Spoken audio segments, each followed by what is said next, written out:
Andrei Musenko lived a quiet but somewhat lonely life. As a remote software developer, he spent most of his time in his small apartment on the outskirts of the city.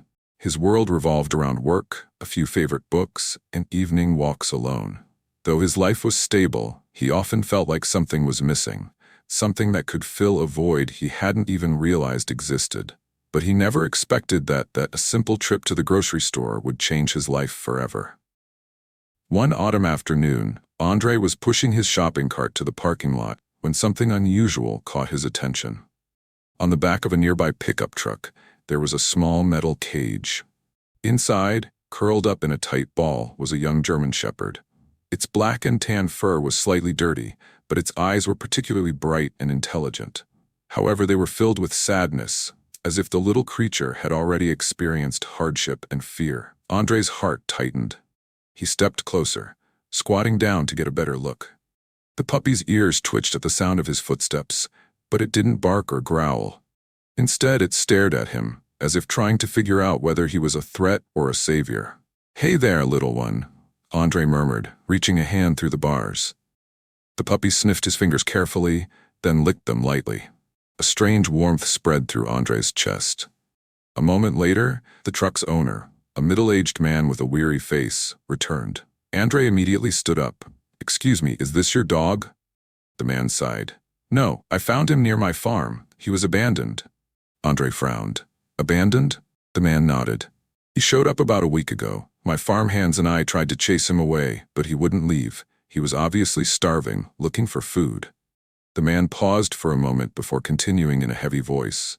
"One night, he broke into my chicken coop. By the time I found him, some of my chickens were dead, and others had died from shock. I can't afford to take that kind of loss. But at the same time, I couldn't bring myself to kill him, so I decided to take him to the vet and have him put down." Andrei froze. The puppy had only been trying to survive, and now it was being sentenced to death. Looking into the puppy's sad eyes, Andrei knew he couldn't let that happen. "If you don't want him, I'll take him," he said, determination in his voice. The man narrowed his eyes. "Are you sure? He's a stray. I don't know where he came from, but he's not an easy dog to keep." "I don't care," Andrei replied. "I'll take responsibility for him." The man sighed. "All right, but promise me one thing. Don't ever bring him back to my farm." Andrei nodded firmly. The cage door opened, but the puppy didn't bolt immediately. It hesitated, legs trembling slightly. Andrei knelt down and extended his hand. "Come on, buddy." After a few seconds of hesitation, the puppy took slow steps toward him, then pressed its head against his palm. A deep warmth spread through Andrei's chest. He hadn't planned on getting a dog, but at that moment, he knew he had no other choice. On the drive home, Andrei gently ran his fingers through the puppy's fur. "We need a name for you," he murmured. After a moment of thought, he smiled. "Max, what do you think about that?" The puppy lifted its head, wagging its tail. Andrei chuckled. "All right then, Max it is." At home, Andrei did everything to make Max feel safe. He set up a warm blanket in the living room, placed a bowl of water and some food nearby. At first, Max was timid, cautiously exploring his new surroundings before curling up on the blanket. But within days, he began to trust Andrei. He followed him everywhere, always sticking close. He also loved stealing Andrei's beanies and hoodies, sometimes chewing on them, sometimes curling up and sleeping on them. But one thing concerned Andrei. Max was growing way too fast. Each week, the once small puppy was taller, bigger, and stronger. His fur became thicker and his eyes grew sharper. And the strangest part? Max never barked. Andrei started to wonder, was Max really a normal dog? And then, one day, when Andrei took Max to the vet for a routine checkup, he received a shocking revelation. It had only been a few weeks since Andrei brought Max home, but something strange was happening.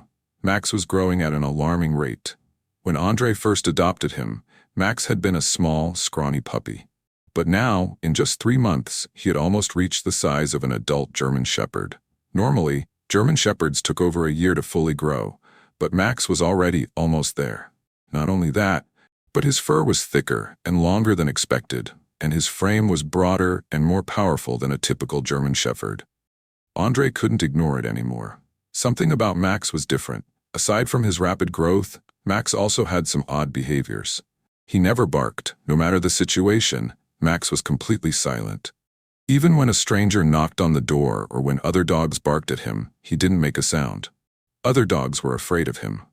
Whenever Andre took Max to the park, other dogs immediately backed away. Some even growled or ran off as soon as they saw him. Extreme patience and intelligence. Unlike normal puppies, Max never got impatient or restless. He walked calmly beside Andre, never pulling on the leash, and seemed to understand commands after just a few tries. He preferred the night. While he was active during the day, Max always seemed most alert at night. Several times, Andre woke up in the middle of the night and saw Max sitting completely still by the window, staring out into the darkness. All of this led to one question in Andre's mind. Was Max really just a dog? Concerned about Max's abnormal growth, Andre decided to take him to the veterinarian for a checkup. But as soon as they entered the clinic, everyone's reaction shocked Andre. A nurse took one look at Max and gasped loudly, stepping away immediately. A customer waiting with his dog grabbed his pet and moved to the other side of the room, staring at Max with fear. A veterinarian noticed them from across the room and hurriedly called Andre into a private examination room. Andre was confused. Max wasn't acting aggressive. He wasn't even growling, so why was everyone so afraid of him? Once inside the exam room, the veterinarian, a seasoned man with years of experience, studied Max carefully. After a long pause, he let out a quiet chuckle, though it wasn't a humorous one. "Andre," he said, "are you sure Max is a dog?" Andre felt a chill run down his spine. "What do you mean?" he asked cautiously. The vet carefully parted the thick fur around Max's neck, then checked his teeth. A few seconds later, he looked up and met Andre's gaze. "Andre, Max is not a German Shepherd." Andre's heartbeat quickened. "Then, what is he?" The vet sighed before dropping a bombshell. "Max is a full-blooded Canadian black wolf. There is no domestic dog DNA in him at all." Andre's world shattered. "A wolf?" His voice came out barely above a whisper. "That's impossible. He's so tame." But as he looked at Max more closely, everything started to make sense.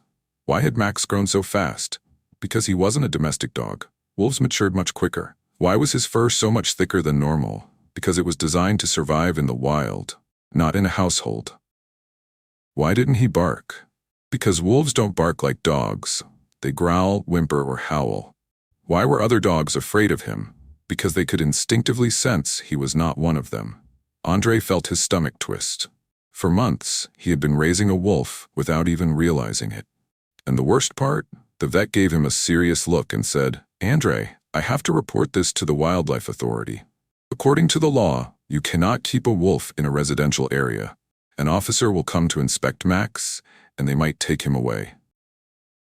Andre felt like the ground had been ripped out from under him. He had saved Max once. He had raised him like family.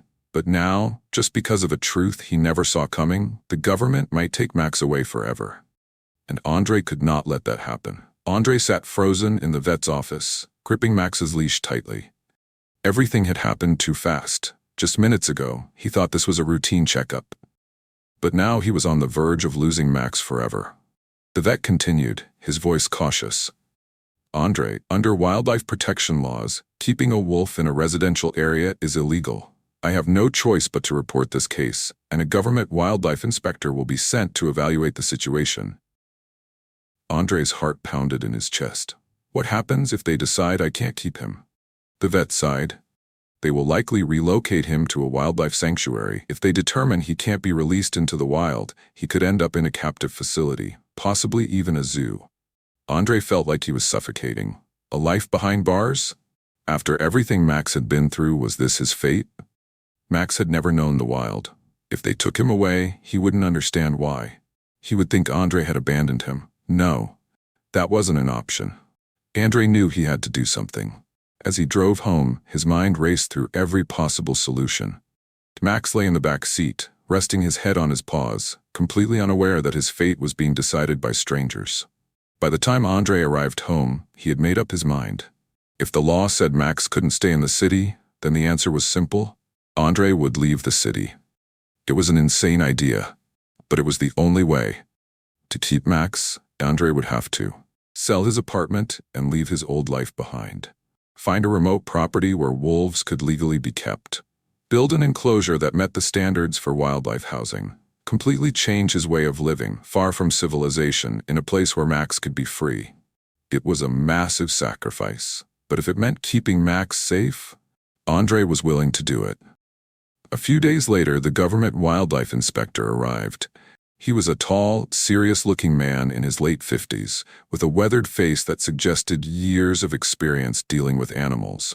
As soon as he saw Max, he stopped in his tracks. "That," he muttered, "is no German Shepherd." Andre took a deep breath. "I know, but he's not just a wild animal, he's my family." The inspector didn't respond immediately. Instead, he conducted a thorough evaluation. He observed Max's behavior, noting how attached he was to Andre. He inspected the apartment, shaking his head at how unsuitable it was for a wolf. He asked about Andre's plans, listening carefully as Andre explained his decision to move. Finally, after nearly an hour, the inspector let out a long sigh. "I've never seen a wolf so bonded with a human," he admitted. "I don't want to separate you two, but I also can't allow you to keep him here." Andre's heart sank. But then the inspector added, "I'll give you 3 months to move and set up a proper living environment. If you don't, we'll have to take Max away." From that moment on, Andre went all in. He sold his apartment, he quit his job in the city, he used all his savings to buy a piece of land in the mountains. It was a crazy gamble. Andre had no idea if he could make it work. But as long as Max could stay with him, it was worth it. For 3 exhausting months, Andre built a secure enclosure for Max, ensuring he had enough space to roam, learned how to care for a wolf, consulting with experts on diet, behavior, and habitat, adapted to off-grid living, learning how to survive in a remote area. Throughout it all, Max never left his side. It was as if he knew Andre was fighting for him. Finally, after 3 months of blood, sweat, and sacrifice, the inspector returned. He took a long look around the new property. The open land, the reinforced fencing, the carefully designed habitat. Max, now larger and more majestic than ever, was running freely in the new space. The inspector turned to Andre. "You really did it," he said, sounding almost impressed. Andre held his breath as the inspector pulled out a clipboard. Then, with a small smile, he signed the approval papers.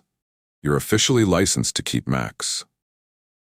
Andre nearly collapsed from relief. He had done it. He had saved Max once again. Andre stood on the porch of his small wooden cabin, taking in the crisp mountain air. Far in the distance, Max was running through the open fields, his powerful legs moving effortlessly, his black fur blending with the shadows of the trees. It had been 3 months since Andre left the city, giving up everything he had ever known. The transition had been anything but easy. He had to learn how to live off the land, growing food and storing supplies since the nearest town was hours away. He had to reinforce the enclosure, ensuring that Max wouldn't wander too far and that no other animals could enter. He had to adjust to complete isolation, with no more city lights, no more human contact, just the sound of the wind and the howling of wolves at night. But despite the hardships, every time he saw Max running free, he knew he had made the right choice. For the first time in his life, Max was where he belonged. Even though Max was adjusting well, Andre quickly realized that keeping a wolf in the wild was more difficult than he had imagined. Max's hunting instincts were growing stronger. Even though Andre provided him with food, Max sometimes disappeared for hours, only to return with traces of blood on his muzzle. Not everyone was accepting of Max. One afternoon, a group of hunters from a nearby town passed through the area. When they saw Max, they immediately reached for their rifles, mistaking him for a dangerous wild wolf. Andre had to convince them that Max was no threat. The presence of other wolves. Late one night, Andre heard a long, eerie howl echo through the valley. Max's ears perked up, his body stiffened, and his golden eyes gleamed in the darkness. There were other wolves nearby. Andre began to wonder, would they accept Max as one of their own? Or would they see him as an outsider, a threat? The thought unsettled him. One morning, Andre woke up and, as usual, went outside to call Max for breakfast. But this time, Max didn't come. Panic set in instantly. Andre checked the entire property, searching every corner of the enclosure. But Max was nowhere to be found. Had he escaped? Had someone taken him? Or worse, had he gone into the wild and been attacked by other wolves? Without hesitating, Andre grabbed his backpack, a flashlight, and a hunting knife, and ran into the forest. Andre had been searching for hours, his flashlight barely illuminating the path in front of him. The forest was eerily silent. Then he heard it, a low growl. Andre stopped dead in his tracks. Just a few feet ahead, he saw something that made his blood run cold. Max was surrounded by 3 wild wolves. They were circling him, their eyes glowing in the darkness, their movements slow and predatory. Max stood his ground, completely still, his ears pulled back, his body tense. Andre's heart pounded. If the wolves saw Max's arrival, they would tear him apart. And Max, despite all his strength, was outnumbered.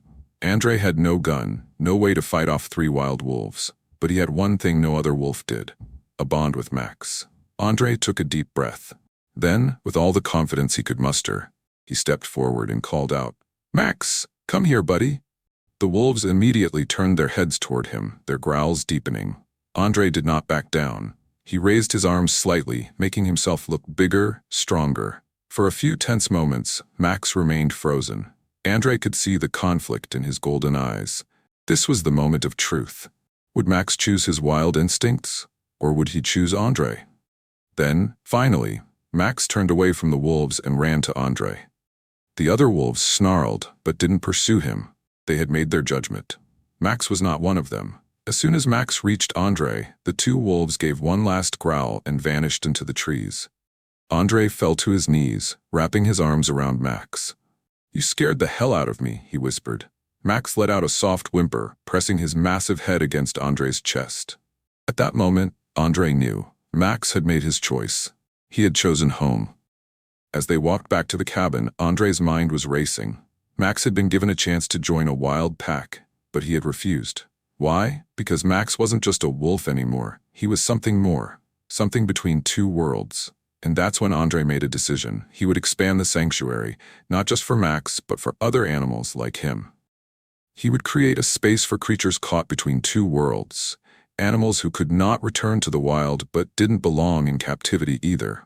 He would dedicate his life to protecting them, just as he had protected Max. For the first time since leaving the city, Andre felt true clarity. This wasn't just about keeping Max anymore. It was about giving animals like him a place to call home. The morning after their encounter with the wild wolves, Andre woke up to find Max sitting at the edge of the property, gazing into the distance. His ears twitched at every sound, his golden eyes scanning the forest. Andre knew what he was thinking. The wild had called to him, and yet Max had chosen to stay. The realization sent a deep wave of emotion through Andre. Max wasn't just a wolf anymore. He wasn't just a pet either. He was something in between, a creature of both the wild and the world of men. And because of that, he would never fully belong anywhere, unless Andre created a place for him. Andre had already fought against the odds to keep Max, but now he knew what he had to do next. He would expand the sanctuary, not just for Max, but for other animals caught between 2 worlds. He would secure official permits so that no one could take Max or any other rescued animal away from him again.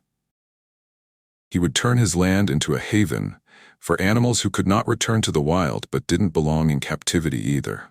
The idea grew like fire in his heart. If Max could not live in either world, then Andre would create a world for him. Andre started documenting his journey on social media, sharing Max's incredible story. He posted videos of Max running free in the sanctuary, moments of them working together, building enclosures, exploring the land. The truth about Max's past, how he had been abandoned, rescued, and how he had chosen to stay. The story exploded online. People were moved by the deep bond between a man and a wolf. Soon, donations began pouring in, not just from wildlife lovers, but from people who saw something deeper in Max's story. The struggle of belonging, the battle between instinct and choice, the idea that sometimes family isn't where you come from, it's where you choose to be. Volunteers offered to help build stronger fences, larger spaces. Wildlife experts reached out to guide Andre on creating a sanctuary that could provide a true home for animals in need. And before he knew it, Max had become the face of something bigger than either of them. 1 year after moving to the wilderness, the sanctuary was completely transformed. Max was no longer alone. Other rescued wolves, hybrids, and injured wildlife had joined him. The land had expanded. With the help of volunteers, Andre had built secure enclosures that allowed animals to roam freely. Andre had become an official wildlife caretaker. He had obtained the permits needed to protect the sanctuary, ensuring that no one could take Max away again. One morning, Andre stepped outside and saw Max lying in the sun, his massive body stretched out lazily. When Andre approached, Max lifted his head, wagging his tail slightly. "Do you realize what we've built, buddy?" Andre murmured, kneeling beside him. Max let out a contented sigh, pressing his head against Andre's chest. They had started with nothing, but now they had everything. Not just freedom, not just survival, but a purpose. As Andre looked around at the sanctuary, he realized something important. The day he had found Max in that metal cage, he had thought he was rescuing a lost soul. But in reality, Max had rescued him too. Because in saving Max, Andre had found his true calling. And this was only the beginning. Because now, he and Max weren't just survivors, they were protectors. And they would spend the rest of their lives ensuring that no animal would ever have to choose between captivity and the wild again.